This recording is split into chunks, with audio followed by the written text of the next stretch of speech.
masturbation? I am promoting masturbation. Common misconception about masturbation and Masturbation does not cause acne. There is no doubt about it at all. It's just a myth. जो masturbation है, porn है, इस समय खास तौर पे बहुत ही नुकसानदायक है. Do you think masturbating is good for health? I think, yeah, being sexually active is generally a healthy thing. So welcome back to another video.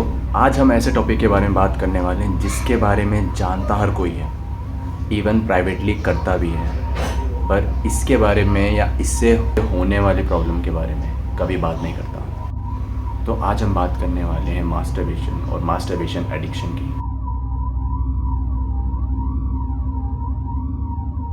YouTube पर इससे रिलेटेड आपको बहुत सारी वीडियोस मिल जाएगी और ऑलमोस्ट सारी वीडियोस में एक ही बात बताई गई है.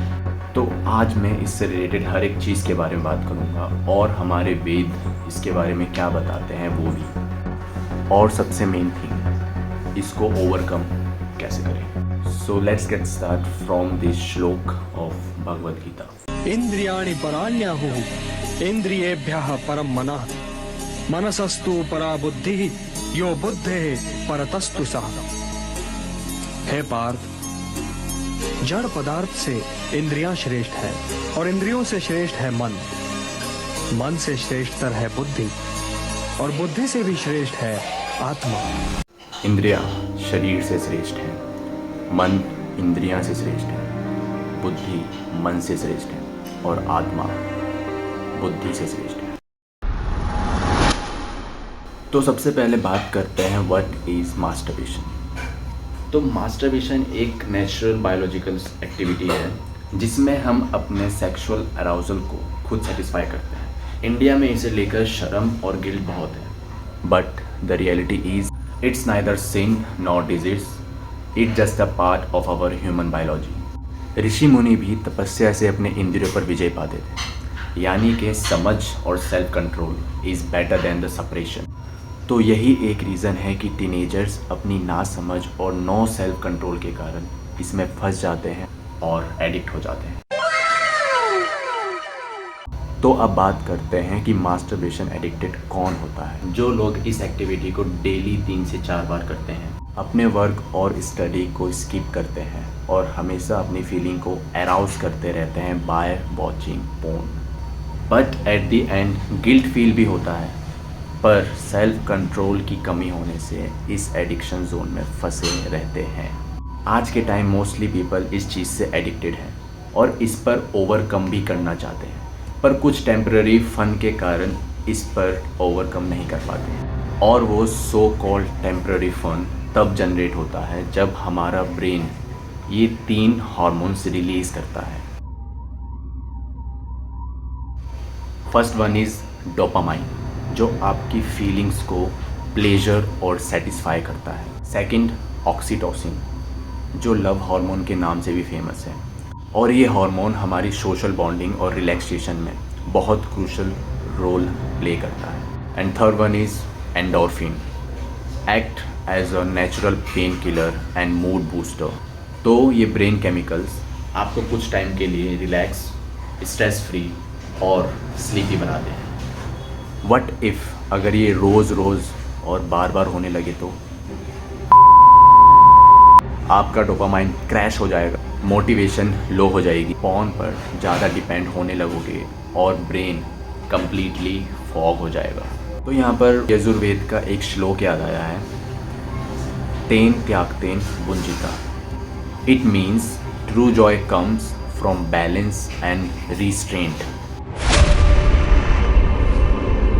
तो अब बात करते हैं कुछ मिथ्स की और साइंटिफिक रिपोर्टेड हार्मनेस की. तो मिथ 1, रोज़ करने से कमज़ोरी आती है. तो यस, डेफिनेटली ट्रू, कमज़ोरी आती है, मेंटली भी और फिज़िकली भी. मिथ 2, स्पर्म ख़त्म हो जाते हैं. तो आंसर है नहीं. एक हेल्दी एडल्ट मेल में 1000 करोड़ स्पर्म काउंट होते हैं, तो इसका ख़त्म होना इम्पॉसिबल है. मिथ 3, हाइट रुक जाती है. देयर इज़ नो एविडेंस कि हाइट रुक जाती है. हाइट मैटर करता है जेनेटिक्स और न्यूट्रिशन से, ना कि मास्टरबेशन से. मिथ 4, पिंपल आ जाते हैं. पिंपल और एक्ने आना हाइजीन और हार्मोनल प्रॉब्लम होती है। तो ये थे कुछ फेमस मिथ। अब बात करते हैं साइंटिफिक हार्मनेस की।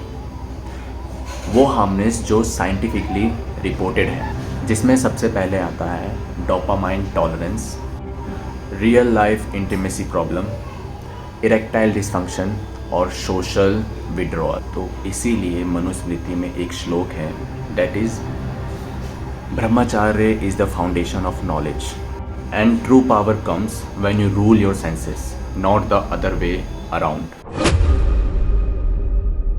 अब बात करते हैं सीमन रिटेंशन और नो फैप की। क्या लिटरली सीमन रिटेंशन करने से ह्यूमंस के अंदर सुपरनेचुरल पावर्स आती हैं? तो आंसर है यस। ब्रह्मचार्य, अध्यात्म और डिसिप्लिन से ये पॉसिबल है। और सीमन रिटेंशन की वैल्यू आपको तभी पता चलेगी जब आप ब्रह्मचार्य को सीरियस लोगे 1 साल के लिए, और तभी आपको पता चलेगा कि 1 बूंद सीमन बनने में 40 ड्रॉप ऑफ ब्लड का यूज़ होता है, and it's a huge number. और हाँ, सीमन रिटेंशन कोई मैजिक नहीं, ये एक माइंड डिसिप्लिन है। तो अपने आप को मेंटली स्ट्रांग बनाओ, क्योंकि तब फिजिकली स्ट्रांग आप ऑटोमेटिकली बन जाओगे। तो अब बात करते हैं कि आप अपने इस हैबिट को ओवरकम कैसे कर सकते हो। तो first thing is don't rely on porn, because ये एक फेक सेक्सुअल इमेजिनेशन क्रिएट करता है, जो कि सोसाइटी में एक रैपिस्ट भी बनाता है। तो प्लीज़ जितना हो सके उतना दूर रहें।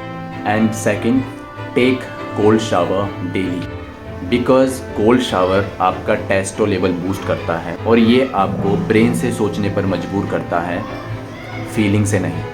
And third one is replace your this habit with gym, reading, study and meditation. क्योंकि जब आप अपने आप को जितना बिजी रखोगे और जितना थकोगे, उतना आप इस चीज़ के बारे में नहीं सोच पाओगे। So please do work on your self, क्योंकि ऋग्वेदा में एक वाक्य है, ज्ञान और अज्ञान हर मनुष्य के अंदर होता है। आप क्या चूज़ करते हो वो आप पर डिपेंड करता है। और हाँ, इसी बात पर भगवद गीता का एक श्लोक याद आ गया, एवं बुद्धे परम बुद्धवा सम स्तभ्यत मनम आत्मना।